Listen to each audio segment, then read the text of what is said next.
Gas पर रोटी बहुत ही जल्दी बन जाती है और आसानी भी होती है, ना तो गर्मी लगती है ना ही पतंग लगती है। आज हम आपको दिखाएंगे चूल्हे की रोटी। और गांव में अधिकतर चूल्हे पर ही रोटी बनाई जाती है। गैस की बजाय चूल्हे की रोटी खाने में बहुत ही मज़ेदार होती है।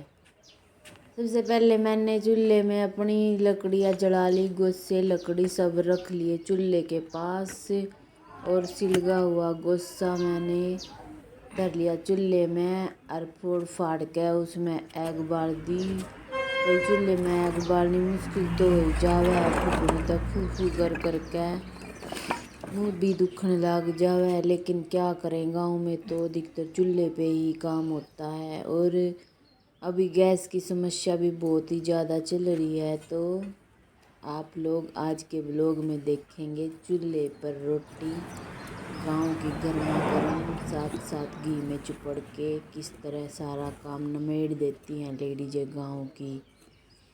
तो भाई मैंने सबसे पहले बना ली चूल्हे में आग सिलगा ली। हमारे घर में कभी भी आग नहीं ख़त्म होती, क्योंकि मैं हमेशा आग दाब के रखती हूँ। क्योंकि हमारे घर में हुक्का पिया जाता है तो हमारे घर में परमानेंट आग रहती ही है। मैंने वो गुस्सा निकाल कर उसी को सिलगा लिया। उसमें भाई देखो, कोई भी काम हो वो सारे काम करने में मेहनत तो लगती ही है, चाहे वो चूल्हे पर रोटी बनानी हो या गैस पे। बिना मेहनत के तो कुछ भी नहीं होता। मैंने चूल्हे में लगा ली थी कोर और लकड़ी मैंने पाड़ रखी थी। हमारी लकड़ी मोटी मोटी है, मैंने खुद ही कुल्हाड़े पे पाड़ रखी है। फिर मैंने रख दिया ला कर चूल्हे के पास आटा जो बना कर रख रखा था मैंने रसोई में। मैं वो आटा लाई, चकला बेलन लाई, घी लाई, क्योंकि मैं तो अपनी सारी रोटी साथ साथ चुपड़ देती हूँ गरम गरम। और बहुत ही नरम रोटी रहती है मेरी। मैं अपनी रोटियों को बहुत ही नरम बनाती हूँ, बहुत ही अच्छी लगती है। चूल्हे की रोटी बनाने वाले के हाथों में ताकत होनी चाहिए, चाहे वो गैस की हो चाहे वो चूल्हे की हो। रोटी तो सारी ही अच्छी लगती है, लेकिन बनाने का तरीका भी तो अच्छा होना चाहिए।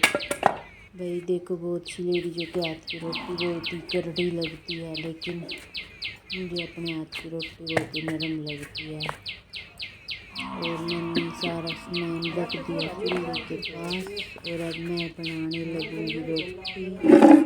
और गर्मा गर्म रोटी सेक दूंगी मैं। आज आपको गांव का ब्लॉग मिलेगा देखने के लिए, गांव की लेडीज़ें किस तरह चूल्हे पर रोटी तैयार करती हैं। गांव वालों को एक बात तो है, गांव वालों को कोई भी समस्या नहीं होती, चाहे सिलेंडर ख़त्म हो जाए, जब भी सिलेंडर हो जब भी, क्योंकि उनको तो आदत होती है चूल्हे पर रोटी बनाने की। और चूल्हे पर रोटी बनाने के लिए चाहे गैस हो चाहे ना, भाई देखो ईंधन का होना ज़रूरी होता है। और चूल्हे की रोटी सेहत के लिए भी बहुत ही अच्छी होती है, खाने में भी बहुत ही स्वाद लगती है और हेल्दी भी होती है। इससे कोई केमिकल कोई गैस वगैरह की दिक्कत नहीं होती, क्योंकि गैस की रोटी खाने से बहुत सारी बीमारियां होती है, केमिकल होता है इसमें, इसलिए बीमार रहते हैं। चूल्हे की रोटी खाकर आप हेल्दी हो जाते हैं। मतलब आजकल की लेडीज़ें बहुत सी हैं जो चूल्हे पर रोटी बनाने में बहुत ही आलकस करती है, लेकिन गांव की बहुत सारी लेडीज़ें हैं जो चूल्हे पर ही रोटी बनाती है और अपनी फैमिली को स्वस्थ रखती हैं।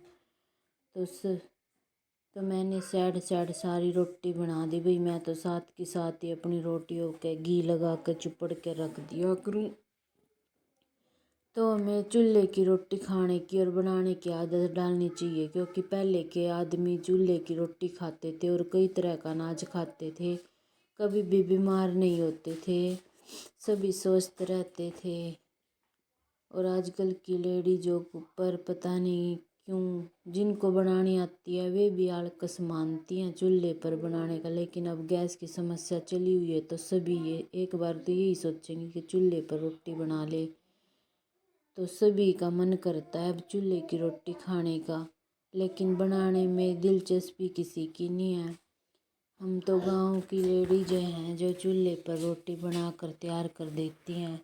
चाहे हमसे रात को रोटी बनवा लो, हम रात को भी रोटी बनाने में नहीं घबराते।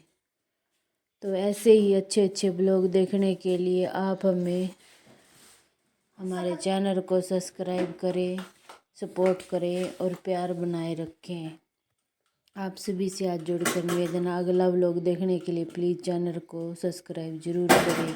राम राम सभी को। ऐसे ही अच्छे अच्छे व्लॉग आपको देखने के लिए मिलेंगे। गांव के, खेत के, पशुओं के, सभी तरह के व्लॉग आपको मिलेंगे। राम राम सभी को।